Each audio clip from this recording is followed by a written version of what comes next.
we've talked about this leadership and facilitating community. What are some of the practices that develop within the youth group beforehand and practices during the mission trip? Yeah.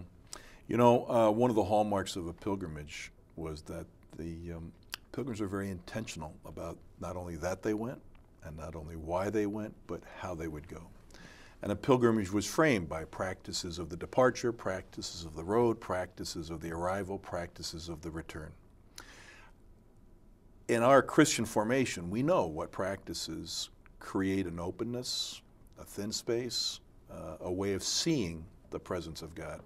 We do prayer with and for one another. We do worship. We sing songs that open us up to the Spirit and bring embedded in the songs the stories of our faith.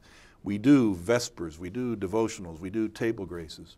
I guess the first thing I want to say is if you take kids out of a culture where these things are rare and you drop them into a mission trip where we're going to have pilgrimage practices, what you're going to see is awkwardness, kind of tongue-tiedness, unfamiliarity, maybe even a recoil against practices that are foreign to them.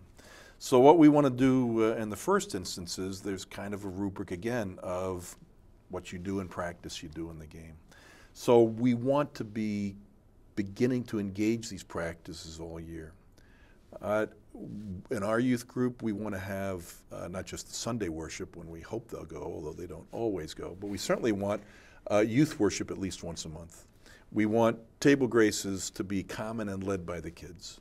We want them to be in a worship that is parallels perhaps the form of our congregational worship in our home church, but in the testimony and the songs, we are open to and respectful of the context and culture of the kids. We want them to own their own hymns that are in an idiom that they're excited by, inspired by, and you know, you go from this kind of awkward reading the dots and reading the unfamiliar Charles Wesley hymn to loving their songs, owning their songs, and rocking out to their songs, both in regular worship and then on the mission trip. So I guess the first thing I want to say is you want these practices of prayer and worship and devotion and Vespers to be going on all year so they're part of the culture, and you want them to be going on in a way that is led by the young people themselves and particularly the seniors. This sets you up for the pilgrimage experience itself, where of course we're going to have special worship and devotionals around the departure. We're going to have our rituals and practices on the road. We're going to have regular worship and prayer while we're in the event of the pilgrimage. And then what we found is, you know, I guess when I first started doing mission trip work, the kids had kind of an expectation that at night it was just downtime. They would have a guitar, they'd sing, they relate, and that's all good stuff. You need to leave time for that relational work during the trip.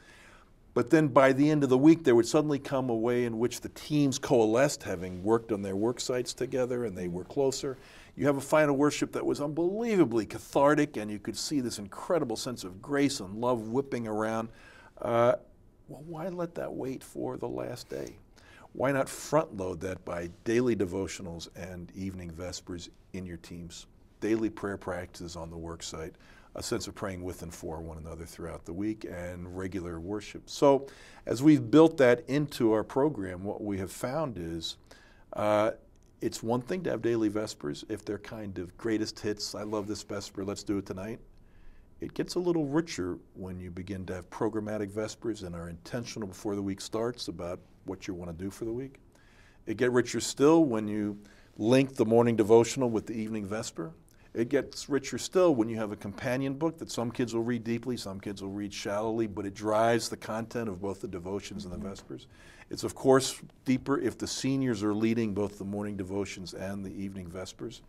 The Pilgrim Road has always been characterized by practices, but I guess the takeaway is they need to start at the beginning of the year, and then while you're on the mission trip, you begin to build them in as a regular part of the day. You know, kids are a little bit transient. We lose them after 4 years. We had no Vespers. We put Vespers in year one. It seems a bit of an oddity.